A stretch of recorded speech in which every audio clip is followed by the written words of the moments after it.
chilling update just dropped from the lead investigator today, revealing a terrifying reality when pressed with one specific question. Is this predator going to hunt another victim? The answer sent shivers down every spine, without a doubt. May 10th, 2013. Just an ordinary Friday morning.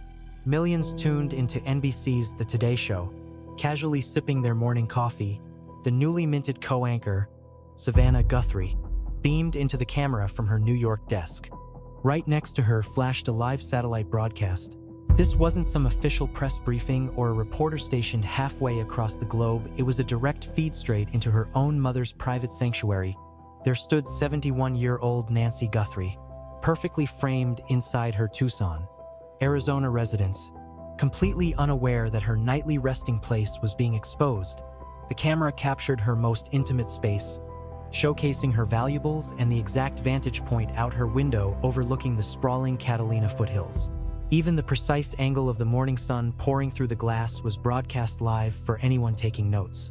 It played out as a wholesome, endearing exchange between family members, miles apart, with Nancy enthusiastically demonstrating her flawless bed-making skills to the nation. Perfectly tucked corners and crisp linens, a routine she perfected over 50 years. But in doing so, she unwittingly revealed every single detail of the space. The entry points, the exact furniture placement, the night table, and the entire floor plan were entirely visible, recorded in crystal clear high definition. This digital blueprint was permanently stored online, waiting for anyone harboring dark intentions to simply press play. Fast forward 13 years, and that exact same peaceful sanctuary transformed into a horrific focal point, prompting detectives to confront an unimaginable theory. Could that utterly harmless morning television segment, shared with countless viewers, have served a sinister purpose? Did it act as the ultimate surveillance tool for the shadow who eventually crept in to snatch Nancy Guthrie under the cover of night? The undeniable reality is that on February 1st, 2026, she was forcefully removed from that very same televised room. 40 grueling days passed until March 12th, 2026. When Sheriff Chris Nanos delivered a bone-chilling public alert, the perpetrator remains at large and is highly likely to claim another target. Her story began back on January 27, 1942. Born as Nancy Ellen Long in the quiet town of Fort Wright, Kentucky, raised during the post-war era, she eventually tied the knot with Charles Guthrie before relocating to the scorching Arizona desert during the early 1970s. She embraced the arid landscape, bringing up 3 kids there. When a tragic Mexican mining expedition claimed her husband in 1988, she refused to abandon her sanctuary. Instead, she carved out a peaceful existence in the Catalina foothills, finding joy in her local congregation, deep-rooted friendships, and quiet moments. She fiercely protected her self-reliance and daily habits, refusing to surrender her autonomy even as physical ailments slowly crept in. By the age of 84, her physical strength had waned significantly. Strolling even 50 yards was impossible, and she relied heavily on crucial daily prescriptions. A vital pacemaker kept her heart beating, continuously syncing to her smartphone via Bluetooth. Yet, despite her frail exterior, her spirit remained completely unbroken. Her mind was razor-sharp, and she proudly lived solo, absolutely detesting the idea of relying on others for things she could handle herself. The world knows her youngest, Savannah Guthrie, as the commanding presence anchoring the desk at NBC's morning flagship broadcast. As a titan of American journalism, she greets millions daily. Meanwhile, the eldest sibling, Annie Guthrie, remained locally rooted as a respected author and teacher. Annie shared her life with 6th-grade science educator Tommaso Tioni. Then there was Cameron, the devoted son who would soon face the unthinkable. Following her vanishing, he stood shoulder to shoulder with his sisters, delivering agonizing, FBI-drafted pleas to the faceless phantom holding their mother captive. The matriarch's fortress was nestled deep within the Catalina foothills, an upscale estate boasting a price tag hovering around $1 million. It was an affluent, Tal 40, beside on Tal 44, highly secluded enclave. The property sat far off the main drag, enveloped by pitch-black evenings and eerie silence. The nightmare kicked off on the night of January 31st, 2026, following a cozy family supper at Annie's place before Tommaso gave her a lift back. Digital logs show the garage yawning open at 9:48 at night and sealing shut at 9:50. Tommaso lingered until she was safely indoors before heading out. Exactly 4 hours and 38 minutes passed. Then, at precisely 2:28 in the morning, the device regulating her heart abruptly severed its digital connection to the phone resting on her bedside table. The device hadn't shifted an inch, but Nancy was gone. Before unpacking the terrifying Day 40 revelations, the chilling police alert, and that damning 2013 broadcast here is what you need to know. If you value hard-hitting truth over baseless gossip, lock in your subscription to Unsolved Archive immediately and smash that alert button. We refuse to entertain empty whispers. Pointing fingers without concrete proof simply isn't what we do. We track the cold, hard evidence, honor those impacted, and deliver straight facts straight from the detectives, completely ignoring internet hysteria. The terrifying truth remains: Nancy Guthrie is out there somewhere. This woman's legacy demands more than cheap sensationalism. Hit subscribe, ring the bell, and let's plunge back into the darkness. That crucial footage clawed its way back into the spotlight on March 11th, 2026, day 39 of The Horror. An old morning show clip initially aired on May 10th, 2013. The seemingly innocent subject matter, a tutorial on properly arranging your sheets. It featured the freshly promoted host chatting with her mom for a feel-good segment. Veteran journalist Brian Enton, who has been hunting down leads on this nightmare from the jump, broke down this massive digital unearthed clue alongside legal expert Jesse Weber on March 12th. This newly examined footage dates back to 2013, he noted, explaining it was just a casual television moment between the anchor and her beloved mother. The footage only crossed my radar yesterday when it re-emerged from the archives. But the chilling truth is this broadcast took place right inside the most private corner of Nancy Guthrie's home, her own bedroom, a fully operational, live camera crew was stationed right at the foot of her resting place. Savannah anchored from the main set while chatting with her mother on location, giving the audience a roughly 3-minute tutorial on the perfect way to tuck in sheets. Beaming with maternal warmth, Nancy stands right next to her mattress, proudly showing off those crisp hospital corners and the flawless routine she had perfected over countless years. A fixed lens swallowed up the entire layout of that space, permanently recording details that hold a deeply sinister significance nobody back in 2013 could have possibly predicted. Every vulnerability was on display: the exact location of the window, how the frame pressed up against the drywall, the precise spot of the bedside table, the hallway exit, the estimated square footage where the sun hit the floorboards, and the complete floor plan, giving away absolute total visibility. Watching that tape crushes your soul when you process the absolute nightmare we are living through today. Anton expressed with heavy emotion, yet an eerie, unsettling feeling washes over you because this was her ultimate safe haven, exposing every single entry point and piece of furniture to a vast, unseen audience.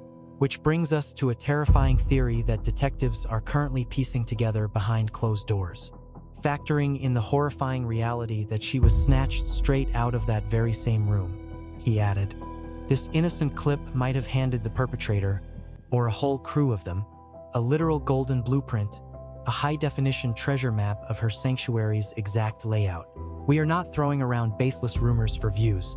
This is a highly credible lead currently under the intense microscope of official authorities. That 2013 footage is real, entirely free to access online, and lays bare the exact crime scene where Nancy was ripped away 13 years later. As for whether the intruder utilized this cheat code, if they obsessively looped that clip, memorizing every blind spot and walkway, and breached her sanctuary on February 1st with absolute geographical certainty about her sleeping quarters and escape routes, that strategic advantage remains a mystery until someone is finally in cuffs and spilling the truth. Though Brian Anton deliberately highlighted how terrifyingly plausible it remains, confirming it is completely out of reach right now, he noted. Yet an incredibly wholesome broadcast, might have inadvertently handed a monster the exact tools needed to orchestrate her vanishing. That digital footprint lives on across the web today, deeply archived yet perfectly ready to be found by anyone with a search bar and dark intentions, living in this hyper-connected era. This tragedy demands we ask a deeply unsettling question: at what point does sharing our lives become a fatal mistake? What is the cost when a pure, innocent exchange, a mom teaching her child the simplest household chore, transforms into tactical surveillance for a lurking predator? The very spot where Nancy was stolen into the night had already been beamed into millions of living rooms. Her ultimate privacy was stripped away, turning her hidden sanctuary into a matter of public record. Then, under the cover of darkness on February 1st, 2026, an intruder infiltrated that exact space and made her disappear. This leads directly to the chilling red alert issued 40 days following the event. Hitting day 40 on March 12th, 2026, Pima County's own Sheriff Chris Nanos took a seat outdoors in Tucson to face the press. Brian Enton stood on the front lines and fired off a brutally blunt question: could this phantom menace claim another victim? The sheriff barely blinked before responding. Without a doubt, it sent ice through the veins of every listener. Yet Nanos delivered that grim reality check before quickly attaching some desperately needed perspective. Our working theory still points to a hyper-focused, calculated operation, the lawman explained, but we cannot stamp a 100% guarantee on that assumption just yet. We need to dissect this wording with surgical care. The top brass isn't suddenly unveiling fresh clues pointing toward a roaming, unstoppable boogeyman. He absolutely isn't confirming a terrifying chain of identical disappearances popping up across the map. Nor has the task force suddenly pivoted away from their primary theory of an isolated, intentional ambush to bracing for a massive crime wave. The true message boils down to this: investigators remain convinced Nancy was the singular, ultimate prize. They strongly suspect the shadow who broke into her home was there exclusively for her. Yet, since concrete, undeniable proof remains just out of grasp, and with the phantom's identity still cloaked in mystery and the core motivation remaining completely unverified, those massive blind spots mean officials simply cannot blindly promise that this individual will not set their sights on a fresh target. It represents a deeply necessary safety net, a cautious strategy. Upon bringing this update to Jesse Weber's broadcast, Anton was instantly pressed for a deeper breakdown of those exact words. It sounds like he is just leaving himself a tactical way out, correct? Weber pointed out, clarifying that it wasn't about a sudden drop of clues pointing to a rampage, but rather a simple inability to lock in the focused ambush theory with absolute scientific certainty. Spot on. The top cop is executing the exact protocol drilled into investigators dealing with a highly volatile, open case, keeping the civilian population on their toes without triggering mass hysteria. Declaring that this shadow could absolutely return is a far cry from sounding the alarm about a sprawling serial threat. It simply serves as a grim reminder that as long as the cuffs remain empty and the exact driving force of the mystery stays buried, neighbors need to keep their eyes wide open and their doors locked solid. We have reached day 40, and the prime suspect is still a ghost. A rock-solid reason for the vanishing has zero official backing right now. The hunt is red hot and burning the midnight oil, but the final puzzle pieces are still missing. Therefore, speaking from the steps of his Tucson headquarters, the sheriff delivered the hard truth to a town paralyzed by 40 agonizing days of an unsolved enigma. Keep your guard up. Watch your back. This nightmare is far from finished. And to his credit, Nanos has held a completely unwavering stance since day one.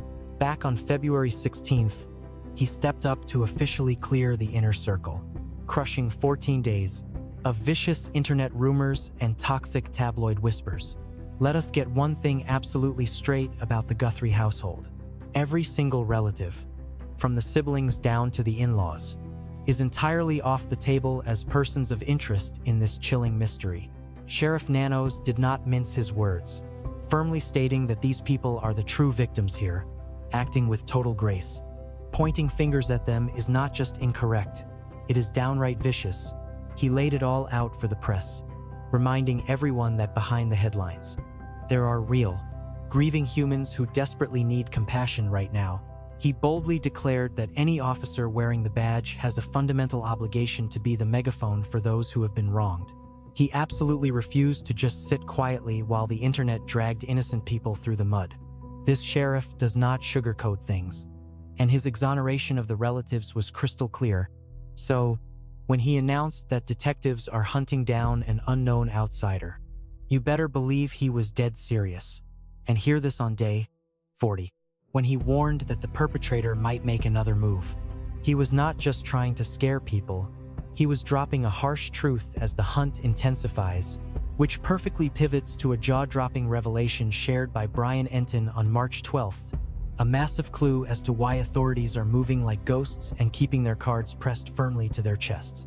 We are not just guessing about whether perpetrators watch the news about their own dark deeds. This is not some wild conspiracy.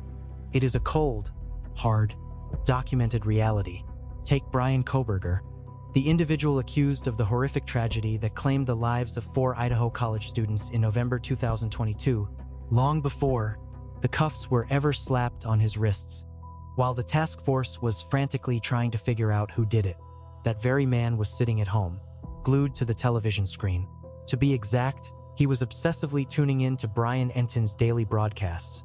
Enton dropped this bombshell while chatting with Jesse Weber, detailing how the cyber analysts who cracked the suspect's phone for the upcoming trial discovered the chilling truth. Those tech experts literally reached out to tell him, "Look, this guy was actively consuming your content and tracking your every update," backing it up by sending him a direct screenshot. By extracting the digital footprint from the device, they uncovered an actual photograph of the journalist saved right there in the perpetrator's pocket. Enton admitted that he had been sitting on this eerie piece of information for several months, keeping his mouth shut simply because, honestly, it sent massive shivers down his spine. Yet, it makes perfect sense. Just like with the Nancy Guthrie tragedy, he had been firmly planted at the scene for ages. He was staking out the property daily, broadcasting every tiny breadcrumb. Again, this is not just some hypothetical scenario. This is verified, irrefutable proof straight from an active court file. The prime suspect in one of the most highly publicized losses of life in modern history was essentially stalking the reporter assigned to his own atrocity prior to his capture. But what is the motive behind that? The simplest answer is extreme tactical awareness. Individuals who meticulously map out their dark deeds acting out of cold calculation instead of blind impulse almost always keep a close eye on the detectives. They are desperate to figure out exactly what the police have uncovered. They need to uncover what clues have been bagged, checking to see if their own identity has slipped out, if their getaway ride has been spotted, or if the net is finally closing in on them. The daily news cycle, particularly the deep dive coverage provided by reporters like Enton, acts as a looking glass straight into the precinct. It is not the whole picture, of course, because reporters purposely hold things back. The authorities are certainly not handing out their entire playbook to the public either, but just enough breadcrumbs slip through the broadcast that a highly observant predator can easily connect the dots to see exactly where the heat is coming from. Enton tackled this terrifying reality head-on, confessing that the press intentionally buries certain crucial facts that they manage to dig up. He noted that whenever they uncover spicy intel, they have to constantly remind themselves that the monster responsible is still roaming the streets. Huge chunks of the case file simply must stay locked away in the shadows for very glaring security reasons. It is a razor-thin tightrope to walk. The media has a duty to keep the world updated, sure, but they also have to fiercely guard the integrity of the hunt by swallowing secrets that might tip off the bad guy. Jesse Weber naturally pushed the reporter to answer the burning question on everyone's mind. Do you genuinely believe that the individuals who forcefully took Nancy are sitting there watching your broadcasts right now? Weber challenged him, pointing out that nobody else had been covering the tragedy quite as heavily. Enton gave a remarkably grounded, yet chilling, reply. He admitted, "Absolutely. The person who pulled this off is undoubtedly consuming all the coverage, mine included, considering I have been standing out here on the front lines since the start. Approaching day 40 of the search, it is pretty much a given. This is not some wild, tinfoil hat anxiety. It is a proven behavioral pattern backed by historical facts, If the man accused of the Idaho tragedy was obsessively tracking his own notoriety prior to getting caught, it is incredibly safe to bet that the monster who took Nancy Guthrie is currently doing the exact same thing. It is not about all perpetrators sharing a single brain, but rather that the twisted logic simply aligns perfectly. When you pull off an infamous atrocity and are sweating bullets over whether the authorities are onto you, you immediately turn on the television. And that haunting truth means that in some dark room at this very second, the person who made Nancy vanish is staring at a screen.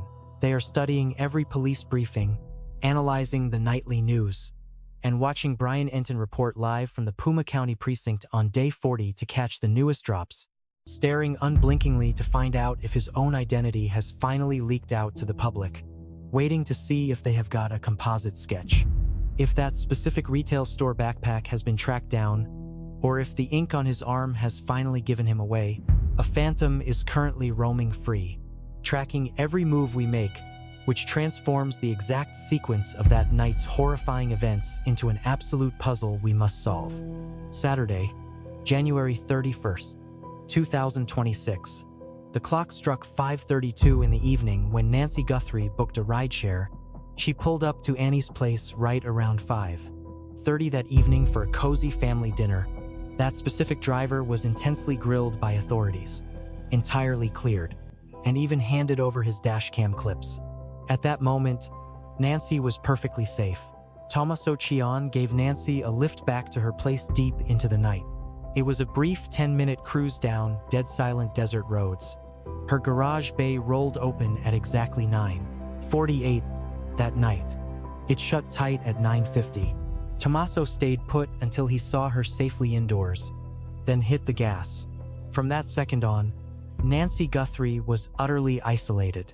What happened over the next few hours would shatter everything. 1:47 in the morning, her front porch lens gets blinded. 2:12 in the morning, sensors catch a shadow moving. 2:28 in the dead of night, her heart monitor drops off the network. Her mobile device stayed put, but Nancy vanished. 2:36 in the morning, a mysterious ride is caught on tape 2.5 miles down the road. 8 minutes to cover 2.5 miles. Whoever this was, they were flying. February 1st. Sunday morning rolls around. Nancy fails to log onto her weekly online congregation. Annie showed up at 11:56 before noon. Every single crucial item Nancy relied on was sitting right there. Mobile device, earpieces for her deafness, essential pills, handbag, house keys, and spectacles. She didn't just wander off, she was snatched. 12:03 in the afternoon, panicked relatives dial 911. The authorities rush over, only to uncover horrific crimson stains smeared across the patio, the front entrance, and the pavement. Federal investigator Maureen O'Connell scrutinized those chilling red streaks. The terrifying part, the splatter formation had absolutely zero empty spaces. There wasn't a single gap to suggest someone standing up or taking steps. O'Connell bluntly stated she was bundled up tight in some sort of fabric, and the monster was physically hauling her away. This wasn't a chaotic mess from a fistfight, nor was it scattered from a desperate brawl. The dark trails perfectly matched the grim scenario of an unresponsive victim, tightly bound, being lugged off the property. Nancy couldn't even manage a 50-yard stroll by herself. The predator, who grabbed her, arrived fully equipped to bear her weight. They had mapped out this terrifying sequence down to the last detail. Those audio devices left sitting on the bedside table are a massive clue, plunged into silent darkness while dozing. She likely never heard a single footstep until the phantom was right on top of her, unable to process any barked demands. A swift and terrifying clash near the entryway was bound to happen the second that trespasser got his hands on her. Those grim scarlet marks pinpoint the exact heartbeat she woke up to her living nightmare, and the very second she was dragged into the abyss regardless. Yet, those disturbing trails guided the task force straight to the ultimate game-changing clue, one that would totally exonerate her loved ones and shift the crosshairs onto an unknown predator. February 16th, 2026. Exactly 15 days since Nancy evaporated into thin air, Sheriff Chris Nanos officially validated the dark truth the forensics had been screaming all along. The genetic markers scooped right up from Nancy Guthrie's ravaged sanctuary, not her own vital fluids, but the biological traces left behind by the invader haunting that tragic zone failed to align with a single person in her bloodline. It wasn't Tommaso, nor Annie, Savannah, or Cameron. No romantic partners, completely void of anyone who casually strolled through those doors. Those cells pointed directly to a total ghost. During a tense sit-down with BBC News, Nanos made it crystal clear that the squad had turned every stone upside down. They didn't just stop at asking polite questions. He declared, "We confiscate their vehicles. We raid their properties. We seize their mobile devices, all of that heavy machinery." A long breath, and we aren't chasing ghosts here. That right there is the raw vocabulary of a top brass official who scrutinized the forensic puzzle and realized the true monster was lurking on the outside. Come February 10th, federal agents dropped a bombshell by unveiling salvaged front porch clips right before the system wiped itself. A chilling silhouette standing on her patio during the darkest hours of February 1st, face hidden, draped in shadows. Operating like a seasoned pro, Bureau Chief Kash Patel painted a horrifying picture of a fully equipped operative packing tactical hardware who clearly knew exactly how to blind the security lens. The feds then unloaded a highly specific dossier on this phantom. A guy measuring somewhere between 5 feet 9 inches and 5 feet 10 inches off the ground, sporting a totally unremarkable frame, concealed behind a dark face shield, layered head to toe in stealth gear. He was hauling a pitch-black 25-liter Ozark Trail rucksack, a model you can only grab at a Walmart. Hanging off his right side, a heavy-duty tactical hardware rig, right down on his gripping wrist. High-tech visual experts caught a glimpse of some fresh ink, highly likely forming a much bigger sleeve design.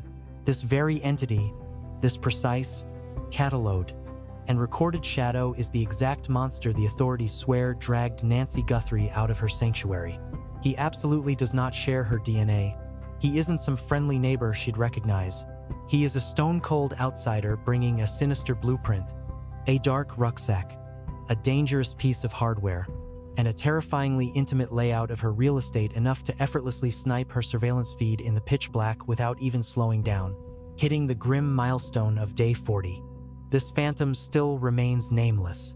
Yet, detectives are relentlessly hunting down a trio of explosive clues that might just blow this case wide open. That specific retail chain's hiking bag is a proprietary item, completely unavailable at any other outlet. Sheriff Nanos went on record, stating his squad is heavily partnering up with the retail giant's corporate suits to track down the buyer's trail, digging into rewards program swipes, electronic receipt histories, and overhead aisle lenses. You simply cannot buy something without leaving a digital footprint. Meanwhile, that distinct ink stamped on the attacker's lower arm is getting ripped apart by pixel-perfect imagery scientists. The boys in blue hold massive archives, specifically designed to match unique body art with previously flagged perpetrators. Should that tiny glimpse connect to a full-arm masterpiece, it instantly becomes a massive, undeniable red flag. It's exactly the flavor of breadcrumb that, when stacked against the rest of the puzzle, slaps a name on a ghost. Furthermore, the biological traces are being fed straight into the cutting-edge realm of ancestral tree tracking.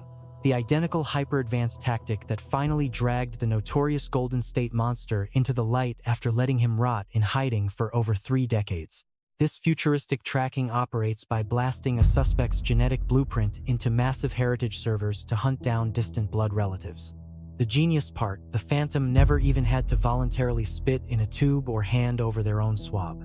If a single distant cousin, a random brother, or an oblivious parent ever mailed their spit to a lab like 23andMe or Ancestry.com, this guy is utterly cooked. By constructing an intricate genetic web, detectives can hunt down the exact phantom whose biological footprint stained the scene of the crime. Federal agents dropped a bombshell halfway through February, announcing that genetic material extracted from a discarded glove 2 miles from the Guthrie residence was slated to hit the national database, waiting only on final clearance. While officials remained dead silent on whether that digital match triggered any hits, The forensic machinery is grinding away relentlessly behind closed doors. This cutting-edge science simply does not miss. Whenever a perpetrator vanishes into thin air, these advanced methods boast an undeniable track record of unearthing the darkest secrets. The massive army of authorities unleashed on this case mirrors the chilling reality detectives uncovered on day one. This was never some random act of chaos. Forget a local dispute gone wrong, this was a highly calculated, flawlessly executed black ops maneuver. Before the first week ended, the manhunt exploded into a massive coalition featuring over 400 elite personnel pulled from countless federal and state departments. Roughly 100 federal investigators swarmed the file.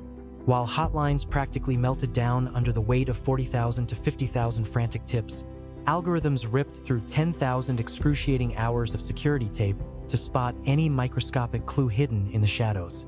A specialized federal squad hit the ground running, tearing apart digital tower signals, pinging through the area during the precise window she was snatched. Choppers strapped with heavy-duty tracking tech sliced through the Tucson skies, praying to catch a faint electronic pulse from Nancy's heart device. As border agents were put on high alert, authorities deep into Mexico received the urgent flash, an absolute necessity considering how dangerously close the extraction point sits to the international line. Every single fingerprint of this terrifying event screams of an elite, mercenary-level blueprint. From the flawless timing to the blinded lenses and the terrifying blackout of local communications, residents woke up to find their entire street's surveillance network mysteriously dead, while a power box near the property had been completely compromised, snatching an 84-year-old woman who could barely move, pulling her into the night without a single soul catching them in the act. Every terrifying piece of the puzzle exposes a syndicate armed with deep pockets, relentless training, and intimate surveillance of their prey's every weakness. A staggering bounty of $1.2 to $2 million is sitting on the table for any soul brave enough to point authorities toward her rescue or capture the perpetrators. $1 million directly from the desperate relatives. $100,000 dropped by federal agents. And mountains of cash pooling in from private donors. It stands as one of the most astronomical payouts ever plastered across an Arizona missing person poster. Demands for payment hit newsrooms mere days after she vanished into the ether, first flooding heavy hitters like TMZ and a local CNN branch right in Tucson. The chilling letter extorted a multi-million-dollar crypto fortune and stamped a terrifying ticking clock on her survival. A follow-up message crashed into a station on the 7th of February, packed with horribly intimate details, yet the news desk claimed it lacked a direct demand for cash, prompting federal officials to seize both documents and tear them apart for psychological profiling. When the 9th of February rolled around, 2 agonizing 0 hours had already bled away, handheld by elite crisis coordinators. The devastated loved ones pushed out highly tactical, emotionally gripping video pleas to the kidnappers. Ex-federal intelligence boss Andrew McCabe went on record stating these broadcasts were heavily engineered by specialized task forces. McCabe confessed to a major network that absolutely 0 sentences escaped that broadcast without being surgically sharpened by government hostage gurus. We are talking about true veterans of the trade, seasoned operatives who have stared down the barrel of countless high-stakes abduction and extortion nightmares. During that gut-wrenching 4th of February tape, Savannah locked eyes with the camera and demanded absolute proof of life from the monsters holding her captive. She begged for a sign, pleading that their ears were open. 3 days later, she uttered a trio of words that changed everything. "We will pay a desperate surrender," broadcasted by a renowned anchor, orchestrated by top-tier agents, aimed straight at the shadowed captors. Those 3 syllables bear the crushing agony of a shattered household, serving as the ultimate gambit deployed by masters of underworld bargaining. That digital money extortion angle suddenly became the brightest beacon of hope in this entire sprawling manhunt. Crypto exchanges are far from the untraceable ghost towns criminals think they are. Financial bloodhounds can tear into the digital ledger, exposing the invisible threads connecting every single coin ever moved. Federal cyber units have become absolute predators at hunting dirty crypto. If a single cent dropped into their wallets, the breadcrumbs are glowing, that cyber path sits there begging to be hunted, while authorities quietly stalk a series of explosive clues hidden completely from the public eye. These are the secret threads that could blow the roof off this mystery.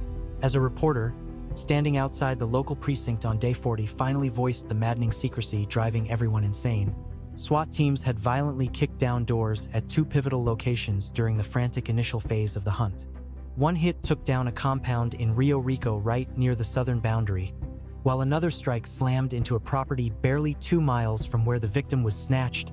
Heavy armor completely locked down both zones as tactical squads ripped through the premises with ironclad court orders. Evidence bags were hauled out into the daylight, and then the investigation went entirely pitch black. Zero cuffs, zero press conferences, and absolutely no word on who they were hunting.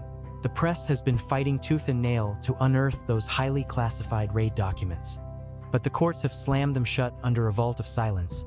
We are still totally locked out of those files, reporter Anton shockingly revealed on March 12th.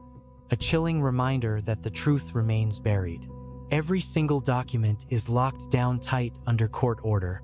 Detectives are hunting a ghost. And right now, the only people officially crossed off the suspect list are the victim's own flesh and blood. Keeping everything under wraps is textbook protocol when detectives are dealing with a relentless, ongoing manhunt.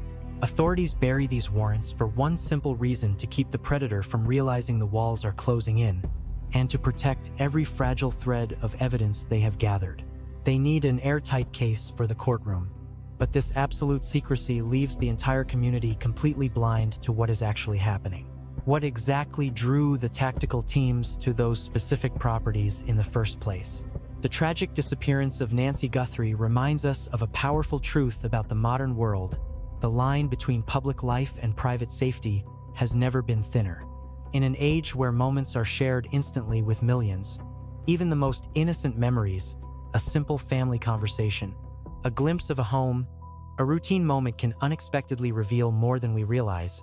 Nancy's story is not just a mystery, it is a warning about awareness and responsibility in a hyper-connected society. Technology allows us to celebrate life, stay connected, and share joy across distances.